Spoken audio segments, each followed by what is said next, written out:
அஸ்ஸலாமு அலைக்கும். வலைக்கம் அஸ்லாம். கையை ஆல்ரெடி வெட்டியாச்சுங்களா? இப்போது இது ஒரு பக்கம், இது லெஃப்ட்டு ரைட்டு இருக்குது கை. இந்த ஜாயிண்ட்டு இந்த பக்கம் கொடுக்கணும். இப்போ எப்படி பண்ணுவோம்னா சென்டர் வச்சு இந்த ஜாயிண்ட் இது பேக்கு, இதுதான் ஃப்ரண்ட்டு. இப்போது ஏதாவது ஒரு பீஸ் ஜாயிண்ட் எப்படி வைக்கலான்னு பார்க்கலாங்களா? பாருங்கள், இப்போ இது கல் இருக்காமா, சென்டர் இது இருக்குது. இப்போ இவ்வளோ எக்ஸ்ட்ரா இந்த பக்கம் இருக்குது ஆல்ரெடி. இப்போ இதுக்கு மட்டும் ஜாயிண்ட் கொடுக்கணும், இந்த ஸ்பேஸ் மட்டும்.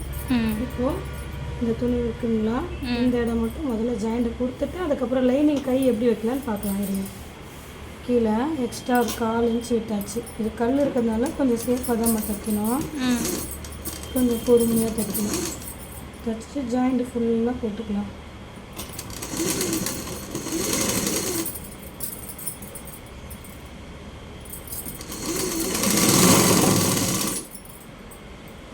ஜாயிண்ட் நீங்கள் கரெக்டாக கொடுக்கலன்னா இந்த பீஸு பிச்சுட்டு வந்துடும், இந்த கிளாத் அந்த மாதிரி.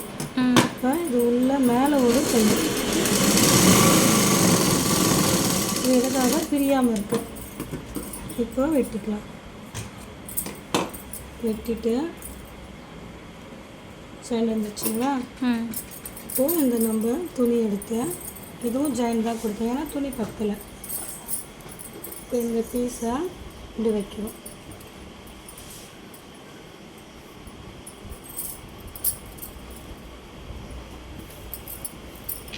இது இருக்குது பாருமா அர்க்கத்தை, இந்த அர்க்கத்தும் இந்த அர்க்கத்தும் அதுதான் அளவு நமக்கு. அர்க்கத்தை செட் பண்ணியாச்சுங்களா? அவ்வளோதான். செட் பண்ணிவிட்டு குண்டூசி குத்துறதா இருந்தால் குத்திக்கலாம், என்ன குத்தலை. செட் பண்ணியாச்சுங்களா? இப்போது இந்த பீஸ் அப்படியே எப்படி தைக்கணும்னா, இந்த பீஸ் இப்படி மடிக்கணும். கீழே இருக்கிற பீஸை 1/4 இன்ச் இப்படி மடிச்சுக்கணும். முதல்ல நான் இது தைச்சிட்றேன், அதுக்கப்புறம் இது ஈஸியாக முடிக்கலாம். கீழே 1/4 இன்ச்சு ஃபினிஷிங்காக இந்த அர்த்தம் பண்ணியிருக்கேன் பாருங்கள். இப்போது இதை சென்ட்ரு இந்த கவனிங்க, இந்த சென்ட்ரு கண்டிப்பாக இருக்கணும். இல்லை கை இந்த சென்டர் வரலன்னா என்ன ஆகும்னா கல் கிராஸாக போயிடும். இந்த கல் சென்டரில் வரதுக்காக தான் இந்த ஜாயிண்ட். ஓகேவாம்மா? இப்போது இந்த பீஸை நான் உள்ளே அப்படி மடிச்சுக்கிட்டேன். ஆல்ரெடி மடித்து தைச்சிட்டேன் இல்லைங்களா? ஒர்க்கு கம்மியாக, தைக்கிற ஒர்க்கு கம்மியாகும். இந்த மாதிரி செய்யும்போது நமக்கு ஃபினிஷிங்கும் கரெக்டாக அழகாக இருக்கும். பாருங்கள் எப்படி தைக்கிறேன்னு. இந்த இடம் நீங்கள் தைக்கலாம், அப்படி இல்லைன்னா இந்த இடம் கம்மில் கூட ஒட்டிக்கும். கம் இருக்குல்லம்மா, இந்த இடம் கம் போட்டால் இந்த இடம் ஒட்டிடலாம். இந்த இடம் ஒரு சிலருக்கு தைக்க வராது, கஷ்டமாக இருக்கும். இப்போ நான் தைக்கிறேன் பாருங்கள், பொறுமையாக தைக்கணும். கல் இருக்கு இல்லையா?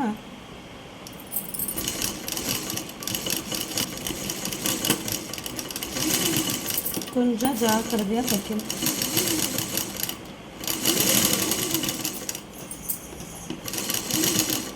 இங்கே பாருங்கள் கரெக்டாக இருக்கா? கிட்ட வாங்க, இருக்காப்பா? பின்னாடி பாருங்கள், ஃபினிஷிங் கூட வந்துருச்சுங்களா? இது பின்னாடி போயிடும், இதுதான் ஃப்ரண்ட்டு வரும், இது பேக் வரும். நான் எப்படின்னு நான் காமிக்கிறேன்.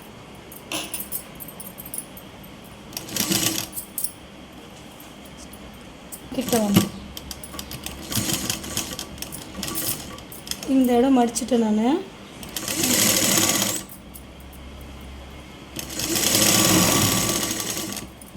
ஓகேவா? ஜாயிண்ட் இந்த இடம் படிமானத்தில் போடலாம், ஆனால் நல்லா இருக்கிறதுனால போடலாம். இப்போது பின் பண்ணிக்கலாங்களா? சென்டர் இருக்காமா? இது இருக்கா? கரெக்டாக இருக்கா?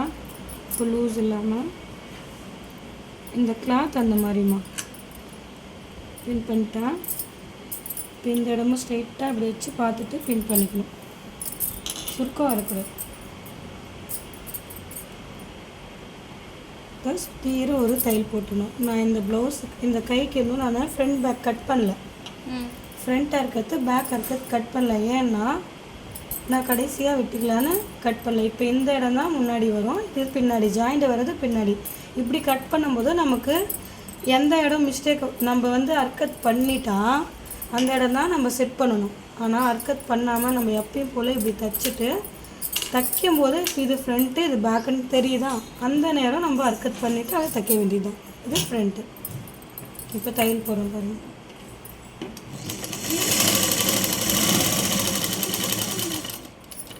1/4 இன்ச்சுக்கு போடுறேன். அழகாக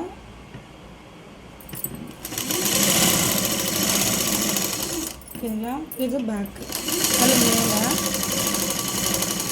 நான் இது ஃப்ரண்ட் சொன்னேன் இல்லைங்களா, மார்க்கர் இல்லாமல் ஃப்ரண்ட்டு. இப்போ நான் இங்கே மேல் நோக்கி இங்கே கிட்டவாமா, இப்போ மேல் நோக்கி போட்டேன்னா தையல். இப்போ இங்கே ஃப்ரண்ட்டுக்கு 3/4 இன்ச்சு வெட்டணும் இல்லைங்களா, அதுக்கு தையல் இங்கே போடணும். இது வெட்டணும். நம்ம தையல் எப்படி போடுறோன்னு பாருங்கள், தெரியுதா?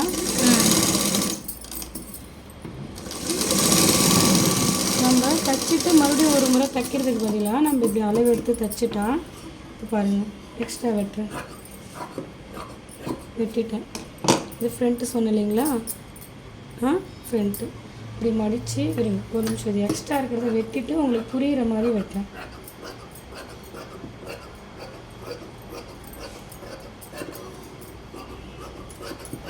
கை ரெடி ஆகிடுச்சா?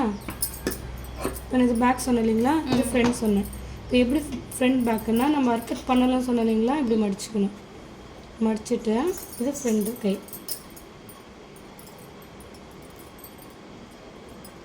ஆல்ரெடி அர்க்கத்து இருக்காமா, நான் தையல் இறக்கி போட்டிருக்கேன் ஷேப்பாக. ஏன்னா ஃப்ரண்ட்டு வெட்டுறதுக்காக இது ஏறி போட்டிருக்குன்னா அந்த ஷேப்புக்கு நான் வெட்டுறேன் பாருங்கள். இப்படி தைக்கும்போது நமக்கு எந்த ஒரு மிஸ்டேக்கும் வராது. கை எப்பயுமே இப்படி தைக்க பழகிக்கோங்க. ஸோ ஃப்ரண்ட் இதுவே வந்து ஃப்ரண்ட் கிட்ட இந்த ஜாயிண்ட் இருந்துச்சுன்னா நல்லா இருக்குமா, பார்க்க அசிங்கமாலாம் இருக்கும். அதனால தான் கை ஃபுல்லாக ஜாயிண்ட் கொடுத்துட்டு ஜாயிண்ட் எந்த பக்கம் இருக்கோ அது பார்த்துட்டு நம்ம ஃப்ரண்ட் பேக் வெட்டுறது நல்லது. இப்போ இது ஃப்ரண்ட்டு வெட்டிட்டோம்னா நம்ம சேமாக இந்த ப்ளவுஸும் கரெக்டாக அது பாருங்கள். இப்போது இந்த இடம் ஃப்ரண்ட்டு இன்னும் தைக்கல இல்லைங்களா, டெமோ. இது இப்படி தச்சோன்றதுனால இது டெமோ மாதிரி இது ரெடி பண்ணணும். ஓகேங்களா, புரிஞ்சிச்சாமா? இதில் டவுட் இருந்தால் கமெண்ட் பண்ணுங்கள், லைக் அண்டு சப்ஸ்கிரைப் பண்ணுங்கள், ஷேர் பண்ணுங்கள். அஸ்ஸலாமு அலைக்கும். வலைக்கும் அஸ்ஸலாம்.